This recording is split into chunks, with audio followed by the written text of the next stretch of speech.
I think most of us can agree that this era of Bulls basketball that we're witnessing before us has not been very enjoyable. That's really an understatement, but it's an era I'm sure most of us would like to forget.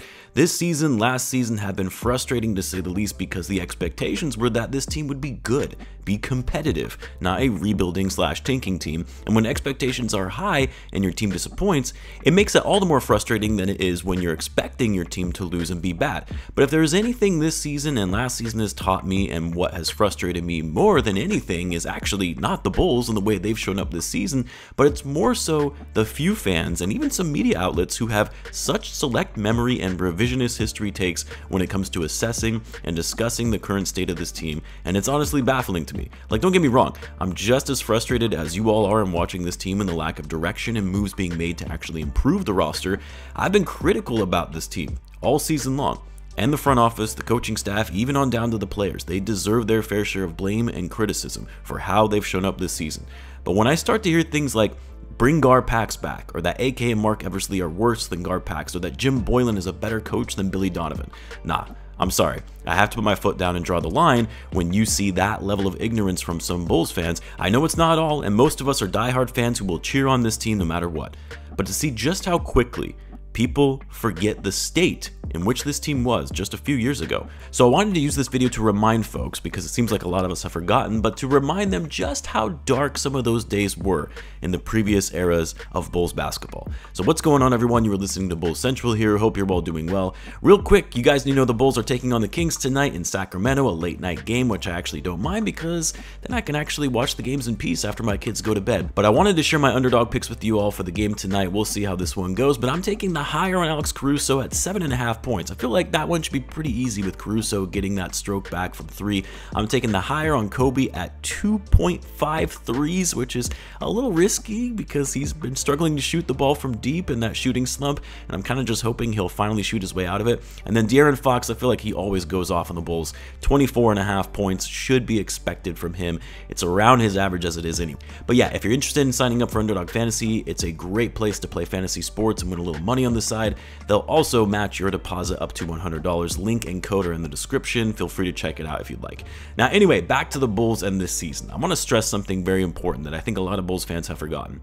Going into the 2020-21 season, the Bulls had just drafted Patrick Williams. Zach Lavine was coming into his own and would ultimately become an all-star that year. It was the 4th season into a rebuild after the Bulls traded away Jimmy Butler. And the expectation was, with all the young talent they had been adding through the draft, and Lauri Markkanen, Wendell Carter Jr., Coby White to go alongside Zach Lavine, the expectation was that, okay, it's time that this group started making strides in competing for a playoff spot and no longer tanking for high lottery positioning. Something that was never guaranteed anyway, as evident by the Bulls landing 3 straight number 7 picks despite all of those losing seasons and hoping to get a top 3 pick to get guys like Luka or Zion. And right out of the gate, from that season on, the Bulls were not that. They were still not a good team. They still couldn't string together wins consistently, and they could barely make their way into the play-in territory. And you had Bulls fans begging this new front office to do something. Myself included. I'm not saying this to make a I told you so moment. I was one of those fans too. We were annoyed with Wendell Carter Jr. We got frustrated with Coby White and his level of play and inconsistency. Lauri Markkanen went from looking like a franchise-level player to being a role player. Like, we all wanted change, and we wanted to see this team to start winning. 4 years of losing and being an irrelevant team is hard for fans. And so, what did the new front office do? They said, all right, this group isn't it. We're hitting the acceleration button. Let's be relevant and competitive now. They trade for Vucevic, who was an all-star at that time, and they would later on bring in DeMar DeRozan, Lonzo Ball, and Alex Caruso in the offseason. Now, we all know what happened since then. I don't need to go into depth and everything that has transpired since pivoting to a win-now direction. I mean, you're still seeing it before us now. It's more or less the same team since that offseason in 2021.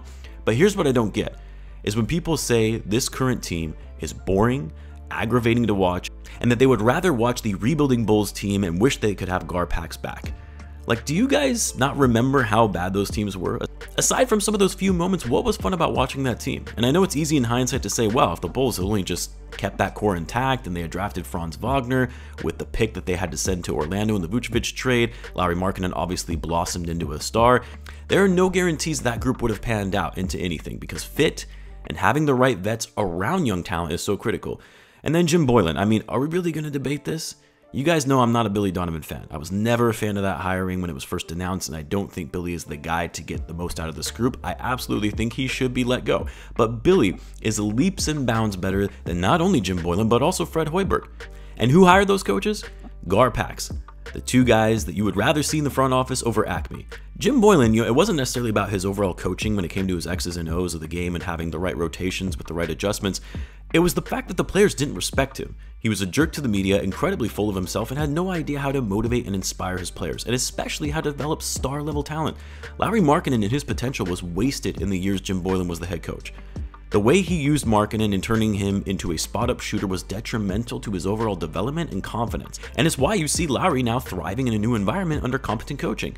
Like, do we need to remind everyone of the practice boycott that the players had against Jim Boylen, that 56-point loss or whatever it was against the Celtics, the multiple seasons in which the Bulls were in the bottom 5 in net rating in the league and couldn't even sniff the playoffs? I mean, those were some dark days for Bulls fans.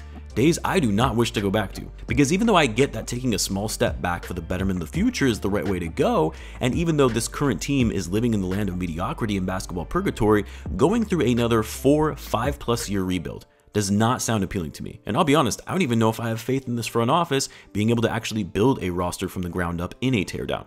It's why I've never been a fan of tanking, because nothing is guaranteed in a draft lottery system. The draft in and of itself is a bit of a crapshoot when you have busted high lottery picks and then players who become superstars that fall late into the lottery or even outside of the lottery. Nothing is a sure thing, and every year when the Bulls were bad, irrelevant, and painful to watch, every year I hoped they would land a franchise level player, and it just ended up being more of the same thing. More losing, more embarrassments, and the Bulls being the laughing stock of the NBA. Here's the other thing, I don't know about you guys, but even as frustrating as this current Bulls team is, I would much rather watch this group play than those dark years of the rebuild. Like, for all the things we complain about and all the weaknesses that exist on this roster, watching Coby and Ayo come into their own this season, seeing one of the best defenders in the league and his tenacious hustle, defense, and energy on a nightly basis in Alex Caruso, seeing master classes from DeMar DeRozan in closing out games, when Zach is healthy, a super fun player to watch, and of course, before Pat got injured, seeing him finally starting to become more aggressive and active and coming into his own. Again, I still can't wait for this Bulls era of basketball to be over. Changes need to be made to retool this roster, not tear it down and rebuild, but I would much prefer to watch this Bulls team. As maddening as they can be sometimes, I would much prefer to watch this level of basketball than what we were witnessing in those dark years after trading away Jimmy Butler. At least there are elements of fun and excitement from watching this team, and yes, a level of competitiveness we rarely saw in those years. I don't want to be the Detroit Pistons, or the Wizards, or the Hornets in a constant, perpetual state of losing and never getting out of it. At some point, you have to start winning to instill a winning mentality and culture within the organization. So no, the days of Jim Boylen and Garpax were not better than what we have right now. Stop that nonsense. I know it's not everyone, I know it's not even most Bulls fans who believe that, but for those select few, you know who you are, knock it off. Anyway, let me know what you guys think in the comments. As always, be sure to subscribe, and I'll see you in the next one.